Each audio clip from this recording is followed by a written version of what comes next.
ಅಲ್ಲಿ ಬಿದ್ದ ದೋಷಕ್ಕೆ ಪರಿಹಾರಗಳು. ನಮಸ್ಕಾರ ಸ್ನೇಹಿತರೆ, ಶಿವಲೋಕಕ್ಕೆ ಸ್ವಾಗತ.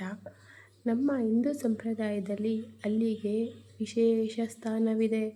ಮನೆಯಲ್ಲಿ ಅಲ್ಲಿ ಕಾಣುವುದು ಸಾಮಾನ್ಯ. ಆದರೆ ಕೆಲವೊಮ್ಮೆ ಅಲ್ಲಿ ದೇಹದ ಮೇಲೆ ಬೀಳುವುದು ಅಥವಾ ಅಲ್ಲಿ ಸಂಬಂಧಿಸಿದ ಕೆಲವು ಘಟನೆಗಳು ನಡೆಯುವುದು ಶುಭ ಅಶುಭ ಸೂಚನೆ ಎಂದು ನಂಬಲಾಗುತ್ತದೆ. ಹಾಗಾದರೆ ಅಲ್ಲಿ ಬಿದ್ದ ದೋಷ ಎಂದರೇನು? ಅದರ ಪರಿಣಾಮಗಳೇನು? ಗರುಡ ಪುರಾಣ ಹಾಗೂ ಜನಪದ ನಂಬಿಕೆಗಳ ಪ್ರಕಾರ ಏನು ಮಾಡಬೇಕು ಎಂಬುದನ್ನು ಇಂದಿನ ವಿಡಿಯೋದಲ್ಲಿ ತಿಳಿದುಕೊಳ್ಳೋಣ ಬನ್ನಿ. ಅಲ್ಲಿ ದೇಹದ ಮೇಲೆ ಬೀಳುವುದನ್ನು ಅನೇಕರು ಗೌಳಿ ಶಾಸ್ತ್ರದೊಂದಿಗೆ ಸಂಬಂಧಿಸಿ ನೋಡುತ್ತಾರೆ. ದೇಹದ ಯಾವ ಭಾಗದ ಮೇಲೆ ಅಲ್ಲಿ ಬಿದ್ದಿದೆ ಎಂದು ಆಧಾರದ ಮೇಲೆ ಫಲಗಳನ್ನು ಹೇಳಲಾಗುತ್ತದೆ. ಆದರೆ ಭಯಪಡುವ ಅಗತ್ಯವಿಲ್ಲ. ಪ್ರತಿಯೊಂದು ದೋಷಕ್ಕೂ ಒಂದೊಂದು ಪರಿಹಾರವಿದೆ ಎಂದು ನಮ್ಮ ಹಿರಿಯರು ಹೇಳಿದ್ದಾರೆ. ಅಲ್ಲಿ ದೇಹದ ಮೇಲೆ ಬಿದ್ದ ತಕ್ಷಣ ಮೊದಲು ಶಾಂತವಾಗಿರಿ, ಆತಂಕ ಪಡಬೇಡಿ. ದೇಹವನ್ನು ಶುಚಿಯಾಗಿ ತೊಳೆದು ಸ್ನಾನ ಮಾಡುವುದು ಉತ್ತಮ ಎಂದು ಹೇಳಲಾಗಿದೆ.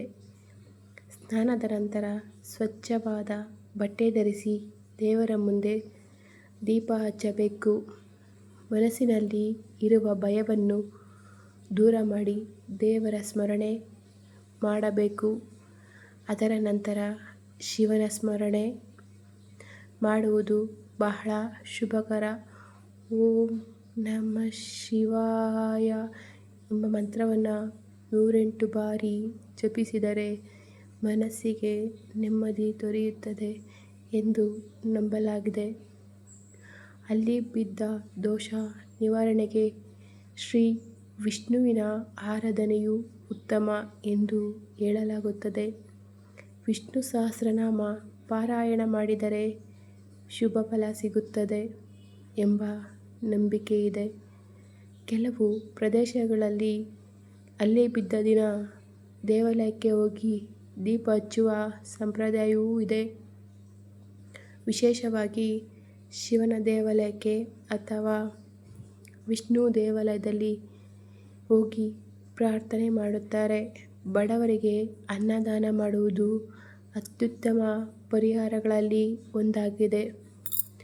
ಅನ್ನದಾನವನ್ನು ಮಹಾದಾನ ಎಂದು ಶಾಸ್ತ್ರಗಳು ಕೊಂಡಾಡುತ್ತವೆ. ಅಲ್ಲಿ ಬಿದ್ದ ನಂತರ ಪಕ್ಷಿಗಳಿಗೆ ಧಾನ್ಯ ನೀಡುವುದು, ಗೋವಿಗೆ ಆಹಾರ ನೀಡುವುದು ಮತ್ತು ಅಗತ್ಯವಿರುವವರಿಗೆ ಸಹಾಯ ಮಾಡುವುದು ಸಹ ಶುಭಕರ ಎಂದು ಹೇಳಲಾಗಿದೆ. ಕೆಲವು ನವಗ್ರಹ ಪೂಜೆ ಮಾಡಿಸುತ್ತಾರೆ. ನವಗ್ರಹಗಳ ಅನುಗ್ರಹದಿಂದ ಅಶುಭ ಪರಿಣಾಮಗಳು ಕಡಿಮೆಯಾಗುತ್ತವೆ ಎಂದು ನಂಬಲಾಗುತ್ತದೆ. ಮನೆಯಲ್ಲಿ ಮಹಾಮೃತ್ಯುಂಜಯ ಮಂತ್ರ ಜಪ ಮಾಡಿದರೂ ಅಲ್ಲಿ ಬಿದ್ದ ದೋಷಕ್ಕೆ ತುಂಬ ಒಳ್ಳೆಯದು. ಈ ಮಂತ್ರವು ಭಯ, ಆತಂಕ ಮತ್ತು ನಕಾರಾತ್ಮಕ ಚಿಂತನೆಗಳನ್ನು ದೂರ ಮಾಡುತ್ತದೆ ಎಂದು ಭಕ್ತರು ನಂಬುತ್ತಾರೆ. ಸ್ನೇಹಿತರೆ, ಇಲ್ಲಿ ಒಂದು ಮುಖ್ಯ ವಿಷಯವನ್ನು ನೆನಪಿಡಿ. ಅಲ್ಲಿ ಬಿದ್ದರೆ ಜೀವನದಲ್ಲಿ ಕೆಟ್ಟದ್ದೇ ಆಗುತ್ತದೆ ಎಂದು ಭಯಪಡುವ ಅಗತ್ಯವಿಲ್ಲ. ನಮ್ಮ ಜೀವನವನ್ನು ರೂಪಿಸುವುದು ನಮ್ಮ ಕರ್ಮ, ನಮ್ಮ ಆಲೋಚನೆ ಮತ್ತು ನಮ್ಮ ಪ್ರಯತ್ನಗಳು.